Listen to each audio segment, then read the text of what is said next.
और वो चीज है देहाभिमान। देहाभिमान, इस देहाभिमान का हम त्याग करें, अहंकार का त्याग करें। मैं नहीं कह रहा, गोकर्ण जी कह रहे हैं अपने पिताजी को, आप से पंडित जी को समझा रहे हैं। पहला, ये जो हमारे अंदर अहंकार है, मैं और मैं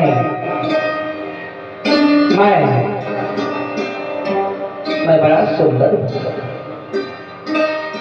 मैं बड़ा सुंदर हूं। चलते चलते 2 मिनट में लकवा मार जाता है साहब, सारी सुंदरता नहीं रह जाती है। हाँ,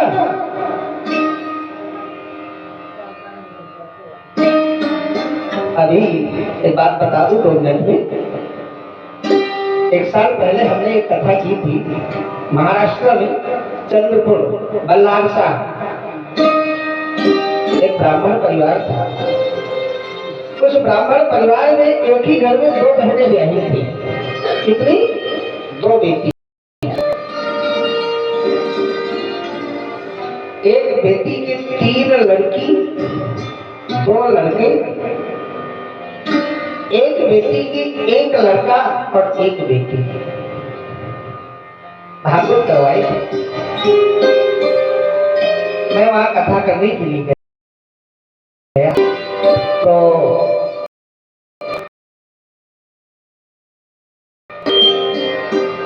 मुझे शर्मा जी थे ना,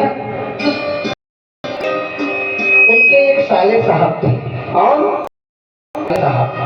साले साहब आप जानते होंगे ना, साले जी है, जानते हैं पापा जी? ये अंग्रेजी भाषा नहीं है, हिंदी वाली है। हाँ, हमारे चित्रकूट के साले जी आए, मुझसे मिले, प्रणाम किए।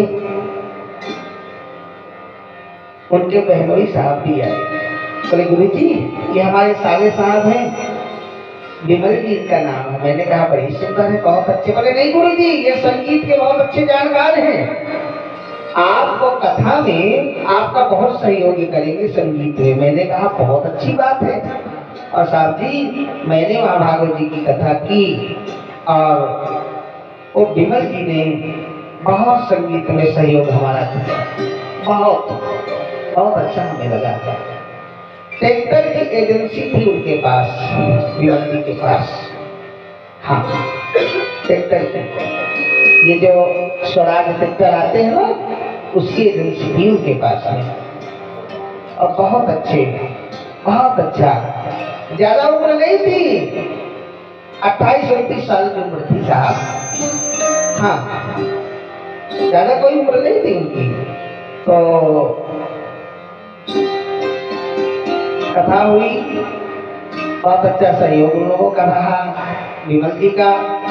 सारे बच्चे उनको मामा जी कहते थे, तो हम भी उन बच्चों के साथ में मामा जी कह के बुलाया करते थे। मामा जी इधर आओ, मामा जी उधर आओ, मामा जी ये करना है। बड़े हो जाते थे बेचारे साहब। एक बार मैं पुनः गया,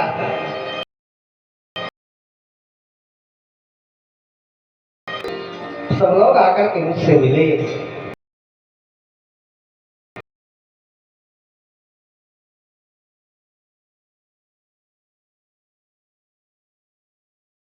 तो विमल मामा नहीं दिखाई दिए, और मैंने देखा वो बाउंड्री के बाद एक कोई बुढ़ा, पतला दुबला,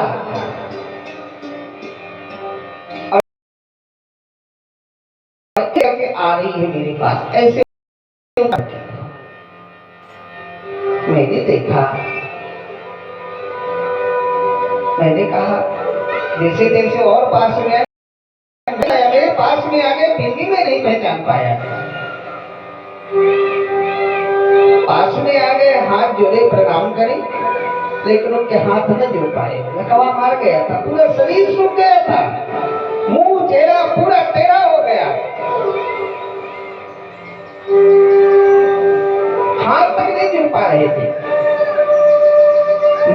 देखते ही रह गया। दोनों बहनों के आंखों में आंसू, बहनों ही साहब दोनों उनकी आंखों में आंसू, बच्चे सब रोने लगे, सबकी आंखों में आंसू। मैं देखता ही रह गया। बड़े गौर से देखा। मैंने कहा विमल मामा है क्या? एक बहन ऐसे ऐसे करती। मैंने कहा ये क्या हो गया? बोले गुरु जी को लकवा मार गया। क्या इस शरीर का भरोसा है? क्या इस मन का भरोसा कर रहे हो? है? सुनो, इस शरीर को चाहे पंडित चाहे ज्ञानी, इसकी कोई गति नहीं होगी, इसकी 3 गति होगी। इस शरीर को लेकर के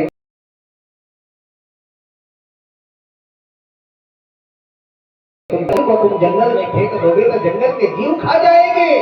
जमीन के अंदर ये निकाल, अंदर के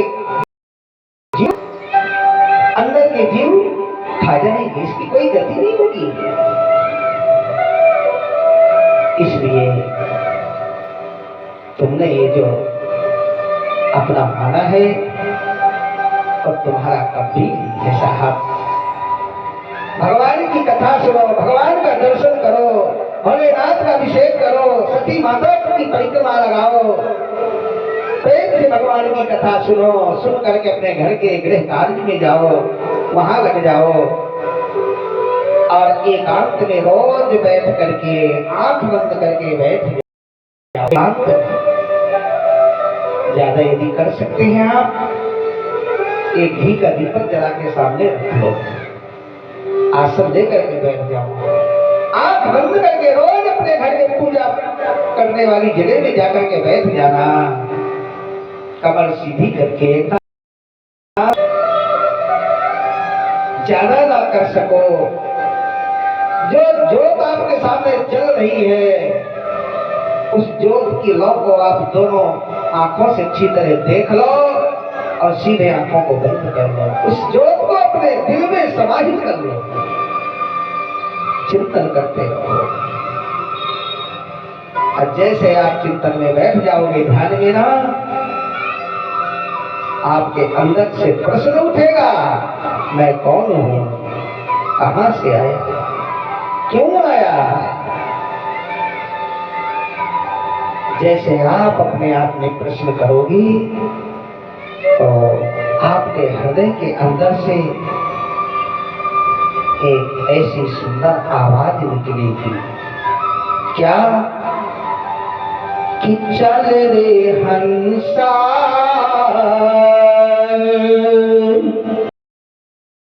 अरे अमर लोक को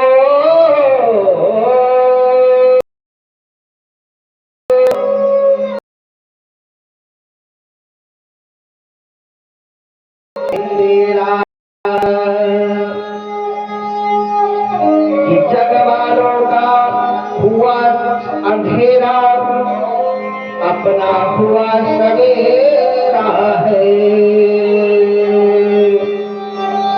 चल रे हंसा अमर लोक को, क्या कोई नहीं है तेरा।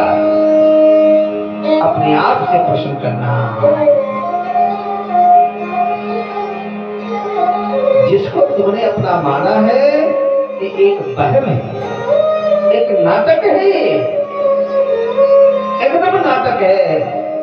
समाज में प्रतिष्ठा पाने के लिए सुंदर मकान बनाना हमारा धर्म है, पत्नी बच्चों के से प्रेम करना हमारा धर्म है, दुकान में 8-8, 10-10 घंटे बैठ करके धन कमाना हमारा धर्म है। जो धन कमाए पत्नी बच्चों को वितरण करना हमारा धर्म है। लेकिन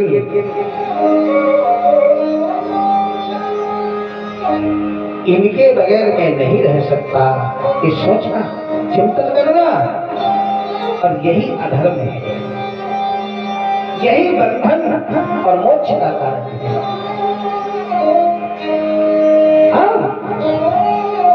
मन में विचार करिए, शरीर का धन, शरीर की पत्नी, शरीर के बच्चे, शरीर का महल आत्मा का संबंध तो केवल परमात्मा से है, गोविंद से है।